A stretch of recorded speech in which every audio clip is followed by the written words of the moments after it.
Meus irmãos e irmãs, que a graça de Jesus Cristo seja com toda a igreja do Senhor nesta noite, aos irmãos que estão nos assistindo pelo YouTube, também queremos cumprimentá-los com a graça de Jesus Cristo, convidando a todos para uma meditação na palavra do Senhor em Apocalipse 21, 4.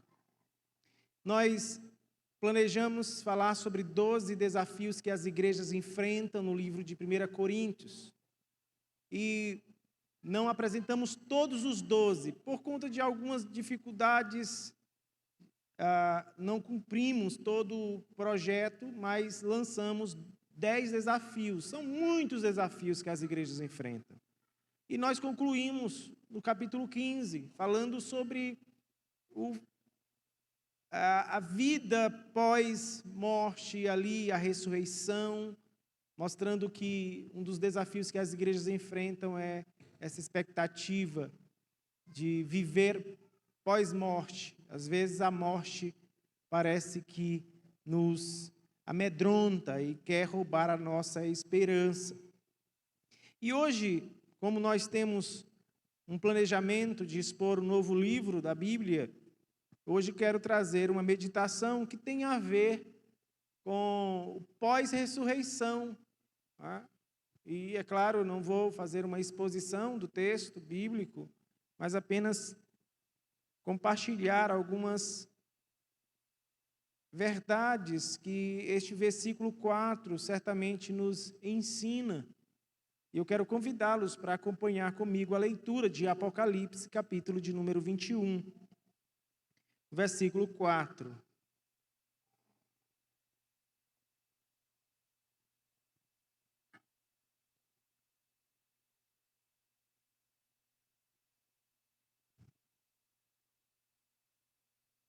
Que é uma promessa do Senhor, que diz assim: e lhes enxugará dos olhos toda lágrima, e a morte já não existirá, já não haverá luto, nem pranto, nem dor, porque as primeiras coisas passaram. Preste atenção que o contexto desta passagem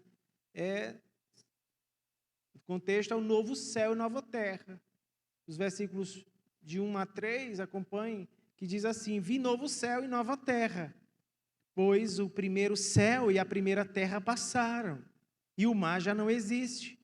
Vi também a cidade santa, Nova Jerusalém, que descia do céu, da parte de Deus, ataviada como noiva, adornada para seu esposo. Então ouvi grande voz vinda do trono dizendo: eis o tabernáculo de Deus com os homens. Deus habitará com eles. Eles serão povos de Deus, e Deus mesmo estará com eles. E lhes enxugará dos olhos toda lágrima. E a morte já não existirá. Não haverá luto, nem pranto, nem dor, porque as primeiras coisas passaram. Vamos orar, meus irmãos. Nosso Deus, que promessa para todos nós, que promessa escatológica, que nos traz consolo antecipado. Louvamos o teu nome, porque cremos que tu és fiel, e todas as promessas que o Senhor faz, todas elas o Senhor cumpre. Por isso nós não ficamos ansiosos e amedrontados, porque sabemos que o Senhor um dia virá para nos buscar e para sempre estaremos contigo. Louvamos a Ti pela igreja do Senhor, louvamos a Ti pelas lutas, os desafios que cada igreja enfrenta no mundo, mas sempre confiados de que o Senhor está conosco. Louvamos o teu nome por isso. Obrigado por esta linda promessa. Nós oramos em nome de Jesus Cristo. Amém. Quero falar para vocês hoje sobre 3 lugares que a Bíblia dá muita importância. Desde o Antigo Testamento até o Novo Testamento, até o Apocalipse, Deus quer que nós entendamos ou conheçamos 3 situações, 3 lugares que a própria Escritura dá muita ênfase. Muitos lugares precisaríamos conhecer nas Escrituras, muitas verdades precisaríamos saber nas Escrituras, mas 3 delas são fundamentais. Pensando no tema, chega de choro, chega de lágrimas. Nós pensamos aqui nesta passagem, vemos que o versículo de número 4 diz que Deus enxugará dos olhos toda lágrima, que a morte já não mais existirá, já não haverá luto, nem pranto, nem dor, porque as primeiras coisas passaram. Então eu quero destacar em primeiro lugar que existe um lugar onde há muito choro. E Deus quer que nós entendamos isso. Existe um lugar em que há muitas lágrimas, que há muito choro. Vocês sabem que lugar é esse? Não é o inferno. Não é. É este mundo. É este mundo que vivemos.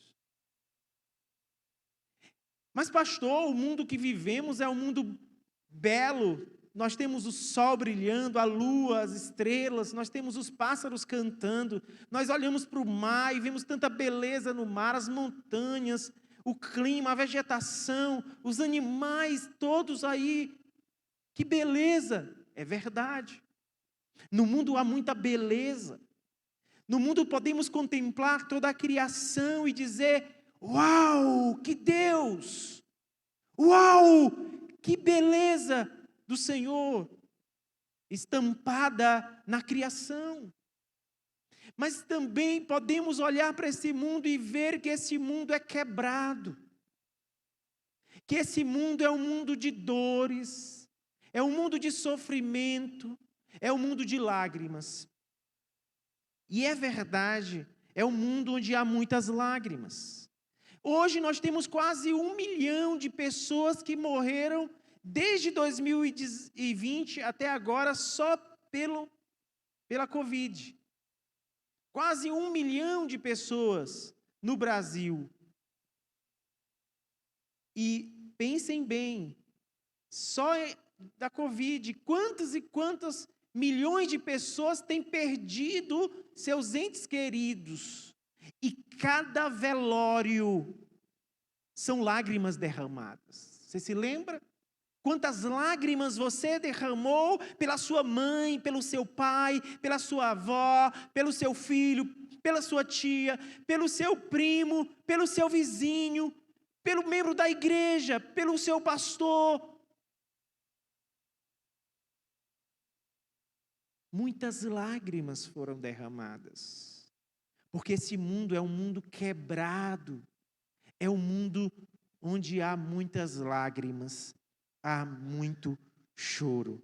Quando olhamos para as Escrituras, nós encontramos histórias de pessoas que derramaram lágrimas desde o Antigo Testamento. Quem se lembra de Agar, que chorou pelo seu filho Ismael, porque achava que ele estava morto?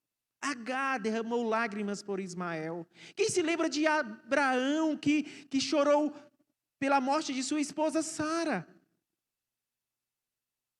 Quem se lembra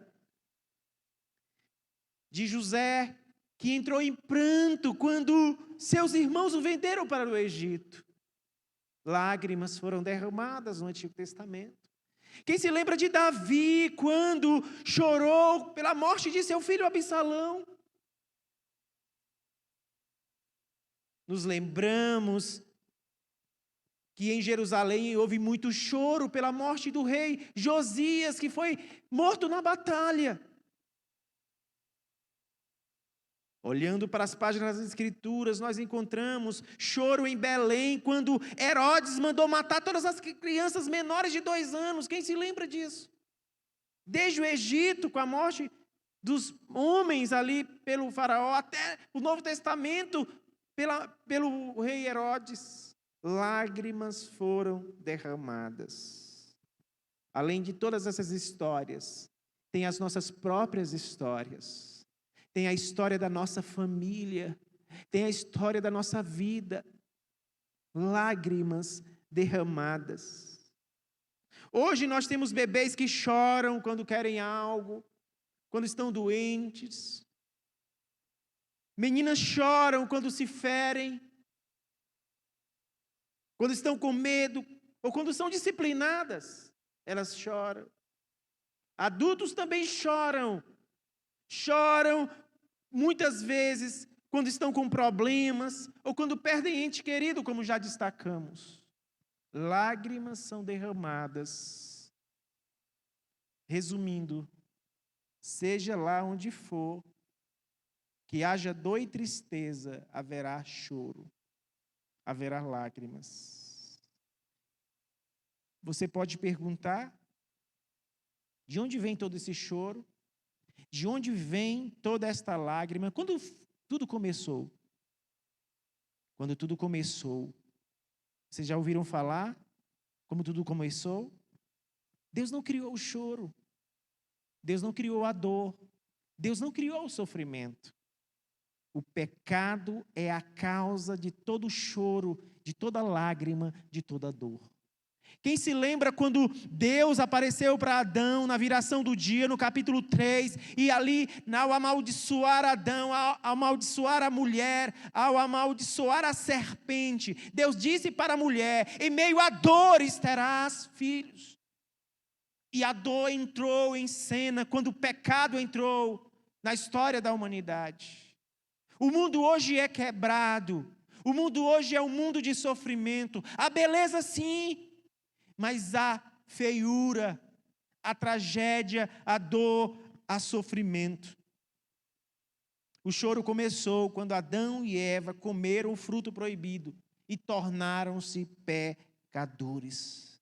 Foi o pecado, meus irmãos e irmãs, foi o pecado que trouxe dor e sofrimento. Foi o pecado que trouxe doenças e mortes. Foi o pecado que trouxe ao mundo egoísmo, aflição e insensibilidade. Vivemos num mundo quebrado.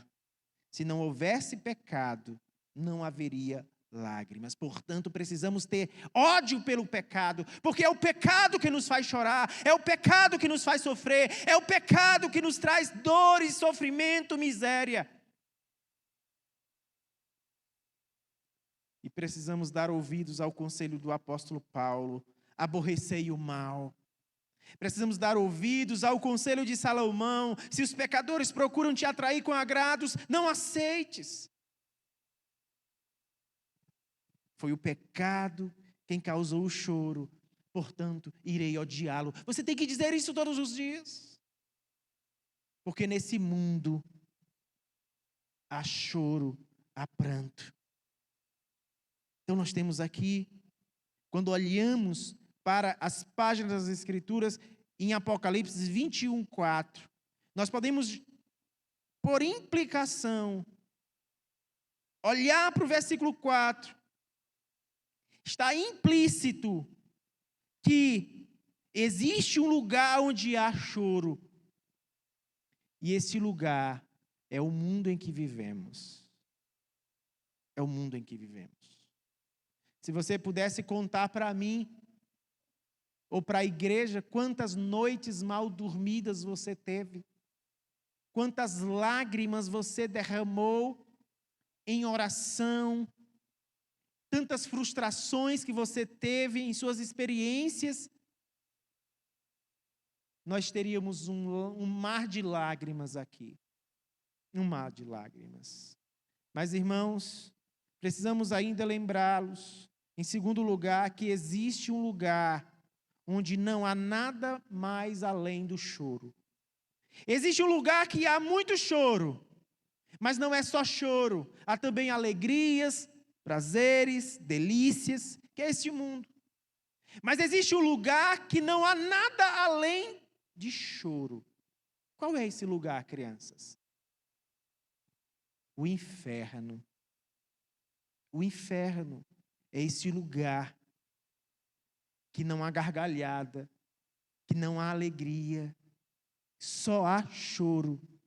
Quem se lembra das palavras do Senhor que disse que ali haverá choro e ranger de dentes. Jesus estava se referindo ao inferno. Ao inferno. Muitos estão indo para o inferno. Muitos estão caminhando para o inferno.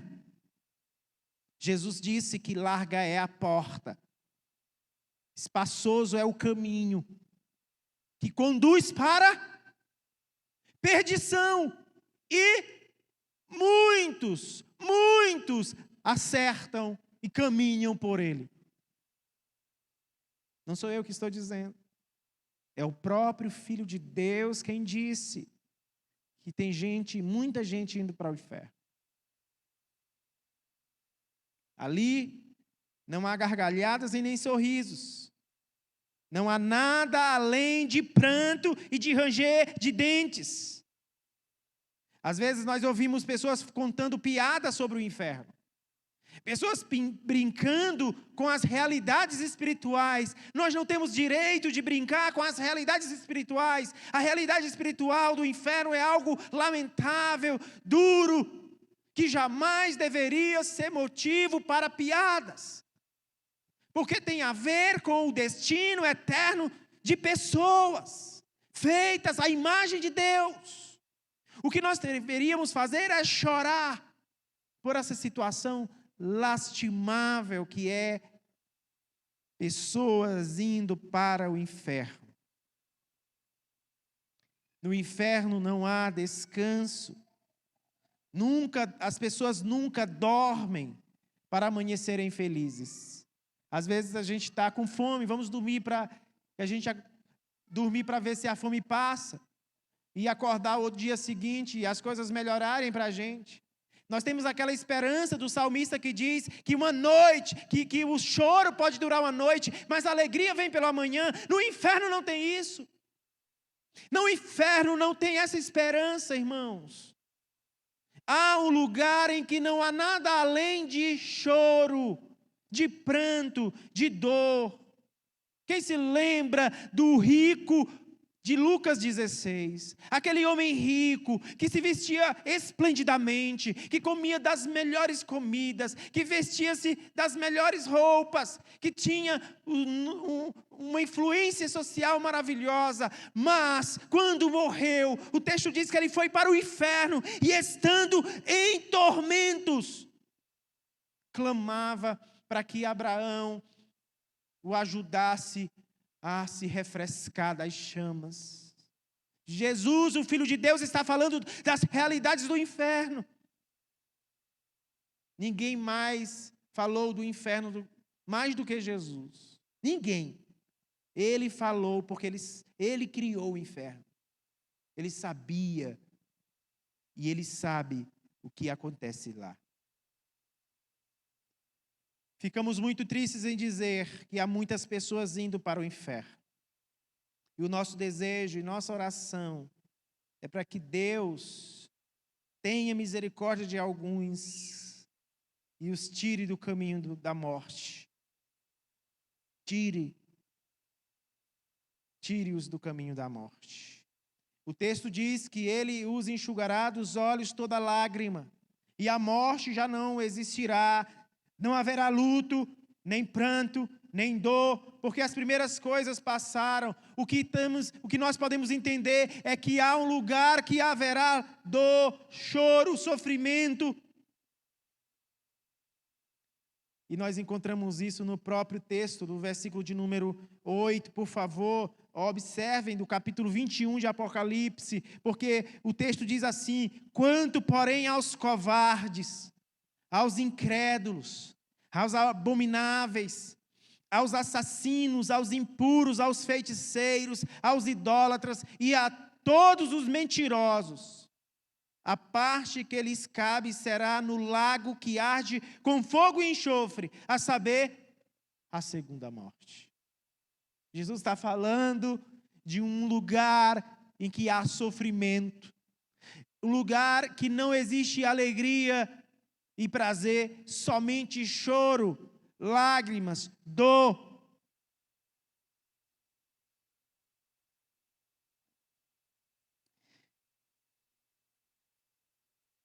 Você ama a Jesus?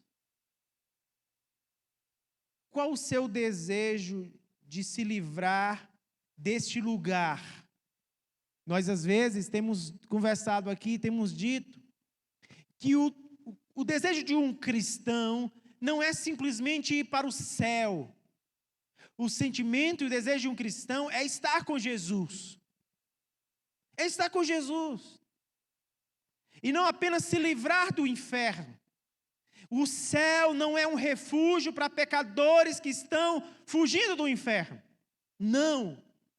O céu é um lugar para aqueles que se refugiam em Cristo. O céu é o lugar para aqueles que confiaram na justiça perfeita de Jesus, que amam a Jesus, que querem estar com Jesus. Eu sei que quando perdemos pessoas queridas, que amamos tanto, nós costumamos dizer, e eu tento entender o que você disse, o que você diz, quando deseja rever sua mãe, rever seu pai, rever seu filho, depois da morte, na ressurreição, no céu. Mas o maior desejo de um cristão não é ver a mãe que morreu, não é ver o pai que morreu, não é ver o filho que morreu, é ver Jesus e estar com Jesus para sempre. Porque aqueles que estiverem em Cristo estarão juntos para todo sempre. Precisamos amá-lo. E se nós amarmos, nós podemos experimentar aqui na terra, em meio à dor e ao sofrimento, um pouquinho do céu, mesmo que de maneira imperfeita, porque Jesus está conosco. Lembrem-se, Jesus morreu na cruz pelos pecados do seu povo, para que o seu povo pudesse ser salvo do inferno.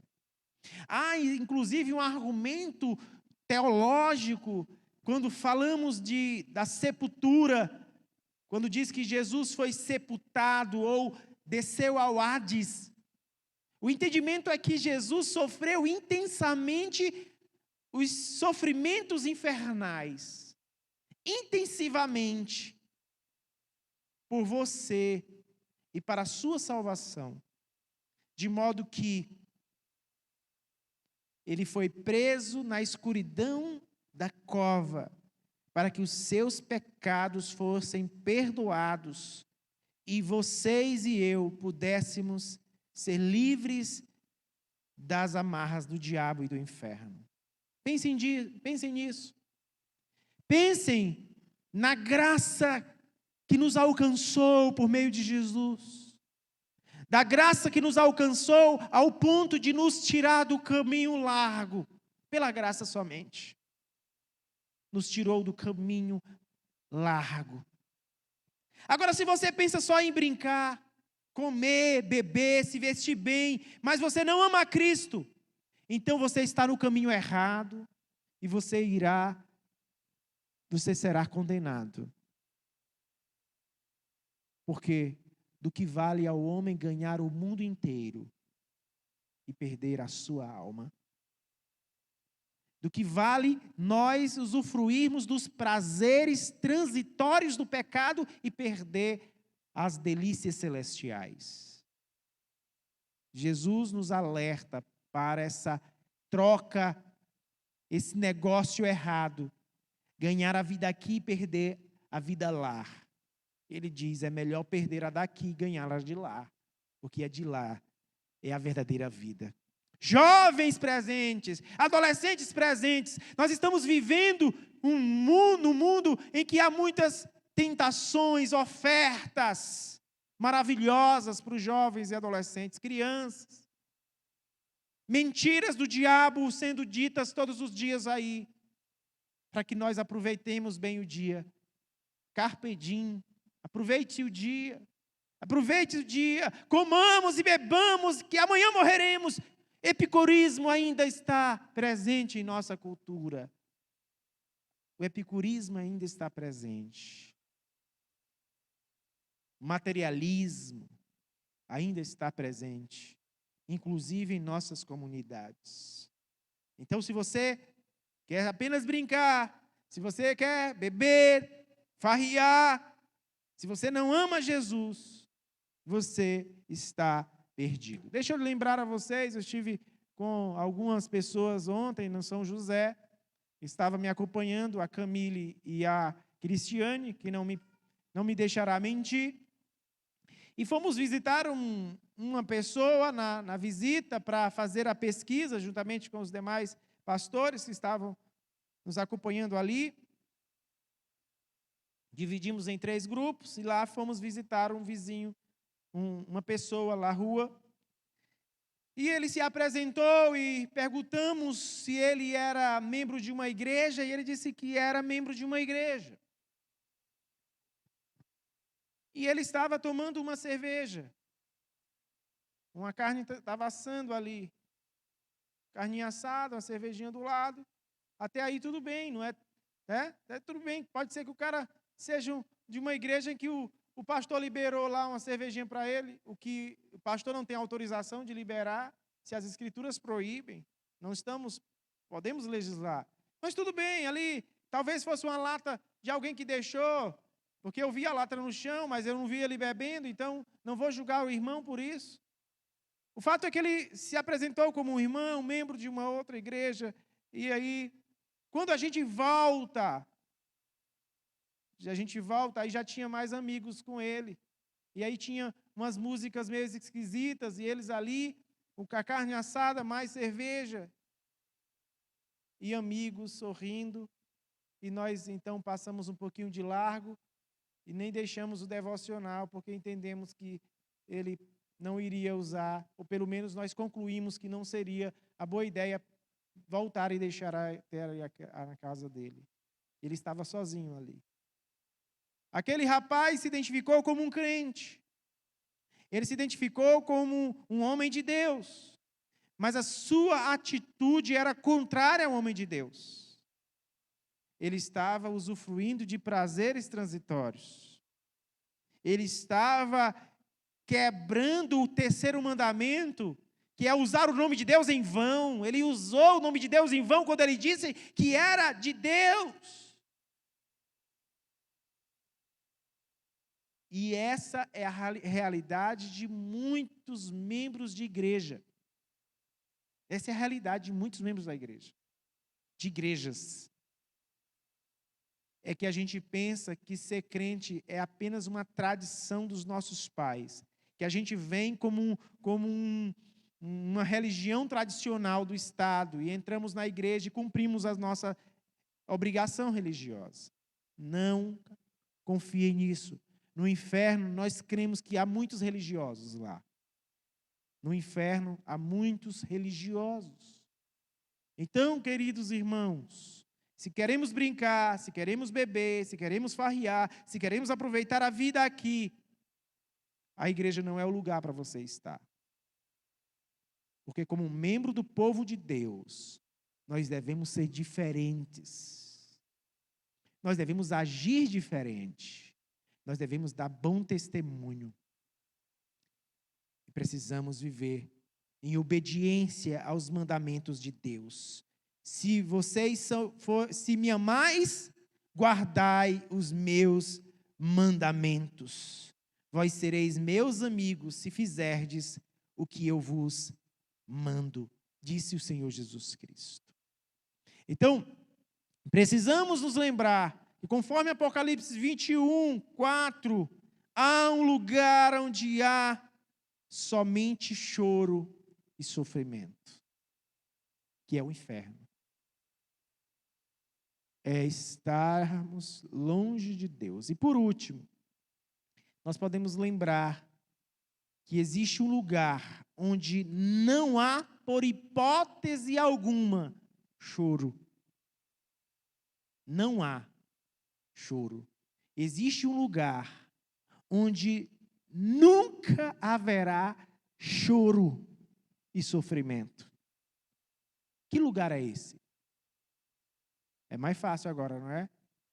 O céu é o lugar onde todas as pessoas perdoadas vão quando morrem.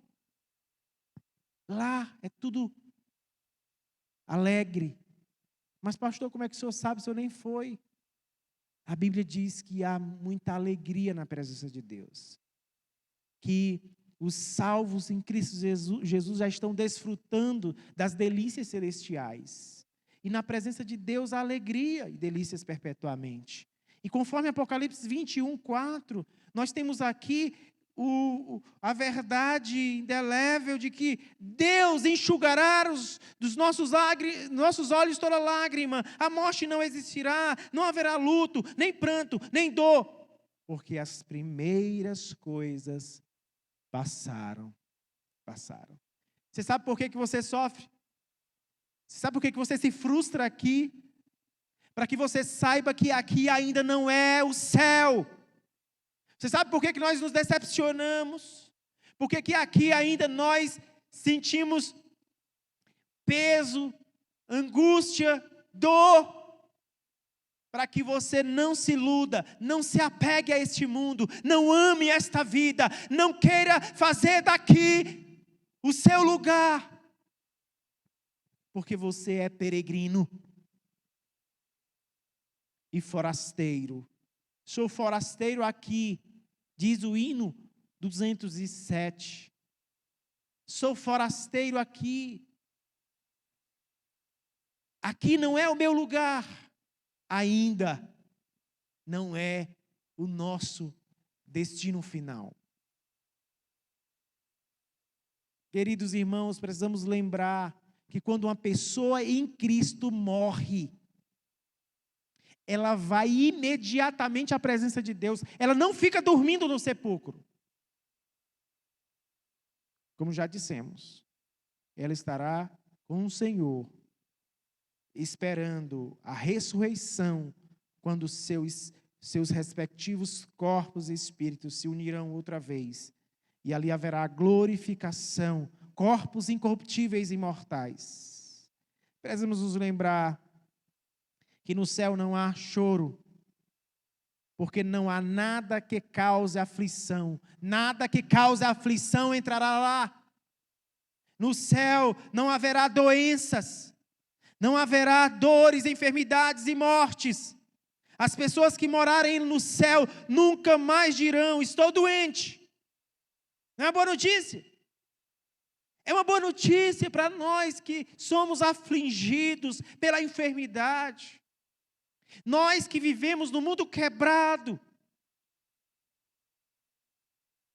temos uma esperança: morar com o Senhor no céu.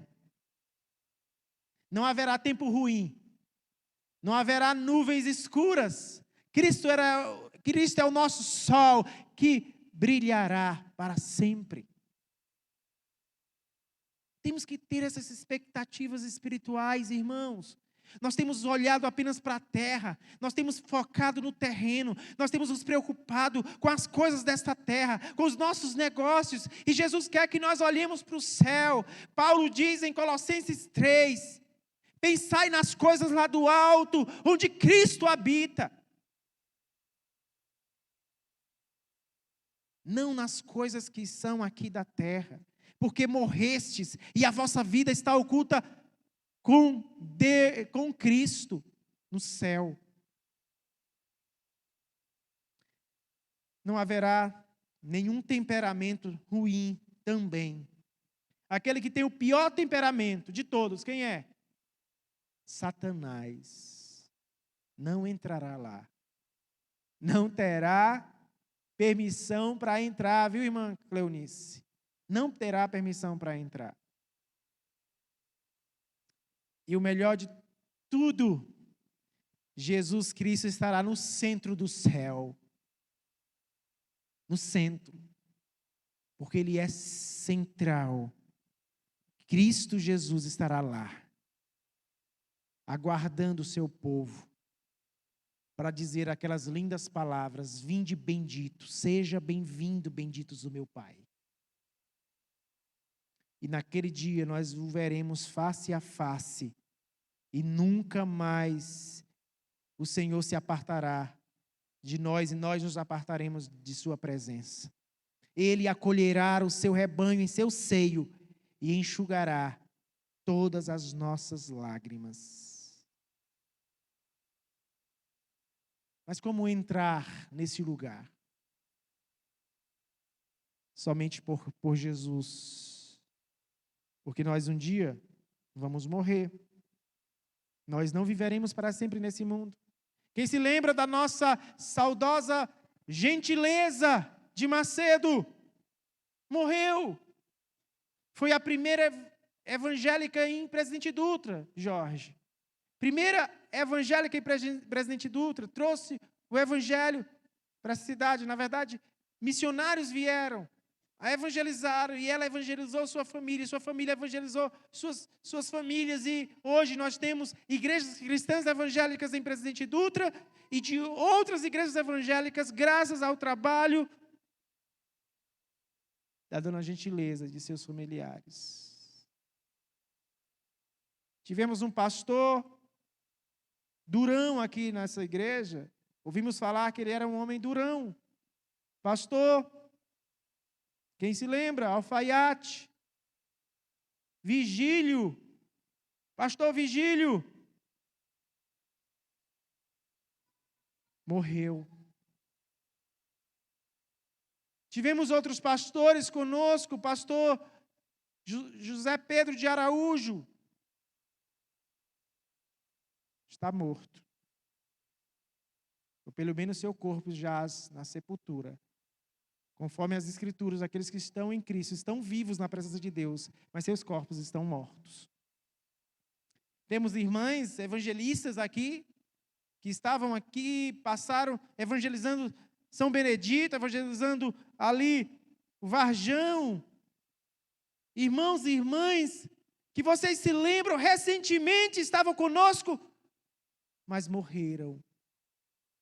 Todos nós vamos morrer, meus irmãos. A gente não quer conversar sobre essas coisas porque elas são a morte é uma ameaça para os nossos projetos, para os nossos planos pessoais. Mas a morte também nos ajuda a pensar nas principais coisas da vida, que é a vida com Deus. Precisamos nos lembrar que se queremos ir para o céu, nós precisamos ter nossos pecados perdoados e corações renovados. E como fazer isso? Só Jesus pode fazer isso por nós. Apenas Jesus pode fazer isso por nós. Jesus Cristo, Deus o designou para ser amigo de pecadores. Ele era chamado amigo de pecadores. Jesus Cristo, Ele veio para perdoar pecados através da sua morte na cruz. Seu sangue precioso foi derramado. E Ele pode renovar corações, introduzindo o seu Espírito Santo neles, porque Ele é Deus e pode salvar quem Ele quer.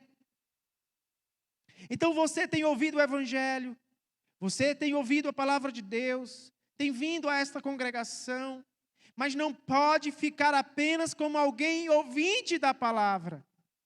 Precisa ser praticante da palavra.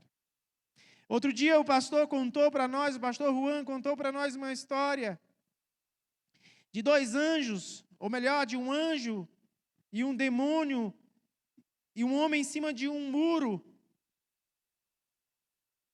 E o anjo dizendo, incentivando, encorajando aquele homem a vir para o lado do anjo, venha para cá, incentivando o homem a vir para o lado do anjo. E aquele demônio ficava calado, não dizia nada. E perguntaram por que o anjo insistia tanto e o demônio não falava nada. E o demônio disse que enquanto ele estivesse em cima do muro, ele estaria do lado do diabo, do demônio. Enquanto ele estivesse em cima do muro, enquanto ele estivesse em dúvida, enquanto ele estivesse sem tomar uma decisão, ele estava do lado do Satanás. E é exatamente desse lado que muitas pessoas estão quando estão em cima do muro. Quando não decidem viver para Deus, sabendo o que é o certo fazer. E o pior de tudo é que sabemos disso. Que estamos em cima do muro. Que aquela história que o irmão contou, quase salvo. Quase salvo. Imagina, você em cima do muro. E no final alguém dizer, foi quase salvo. Valeu. Foi salvo? Não, foi quase salvo. Quase, a bola bateu na trave. No travessão. Mas não fez o gol. Não foi gol, não valeu, foi na trave. Foi quase gol, mas não foi gol. Foi quase salvo, mas não foi salvo. Então, pensar nas realidades espirituais faz com que nós também tomemos uma posição. Se ouvirdes a sua voz, não endureçais o vosso coração. Quando as palavras de Deus são ditas desta forma, falando destas verdades, de que precisamos ouvir e nos decidir, a palavra de Deus está dizendo, você não pode ficar em cima do muro. Porque em cima do muro significa que você está perdido. Você precisa correr para Jesus. Porque é o único que pode abrir a porta para você. Porque Ele mesmo é a porta, Ele é a porta da salvação. Haverá um lugar, existe um lugar, onde não há, por hipótese alguma, choro. E é esse lugar em que Deus está e que Ele quer que seu povo também esteja com Ele. Mas só entraremos ali se nós estivermos confiados na justiça do Cordeiro. A parábola das bodas de Mateus 22 nos faz lembrar de uma grande festa. Uma festa do casamento do filho do rei, do príncipe. Uma festa, são chamadas de bodas, celebrando o aniversário de casamento. E ele convidou amigos para a festa. E muitos rejeitaram o convite. Procuraram suas coisas, estavam envolvidos em seus negócios, em suas plantações, em seus amores, em suas férias com a família. E ele mandou convidar outras pessoas. E aquela casa estava cheia de gente.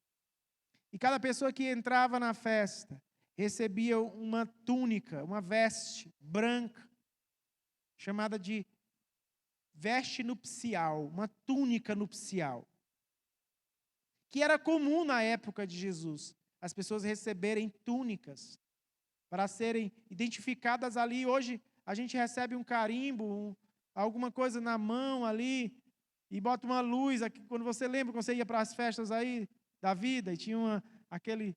Hoje não sei nem se tem mais isso, na verdade usam outras coisas, nem lembro mais o que usam, mas o fato é que há uma identificação para aquele que entra na festa, para dizer que ele pagou. Ele pagou.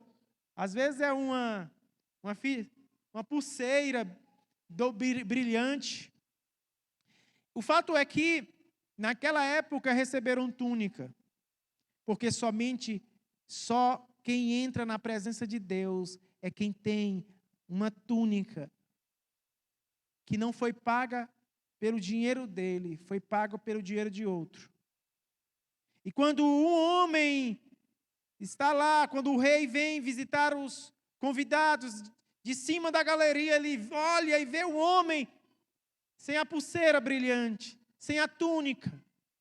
E ele pergunta, ô amigo, como você entrou aqui? Sem a túnica. O rei chamou os seguranças. Pegaram aquele homem, amarraram aquele homem e jogaram aquele homem para fora da festa. E o texto diz que ali haverá choro e ranger de dentes.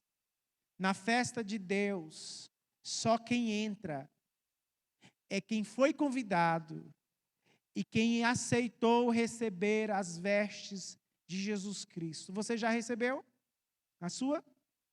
Ou você acha que com a sua justiça pessoal você entrará?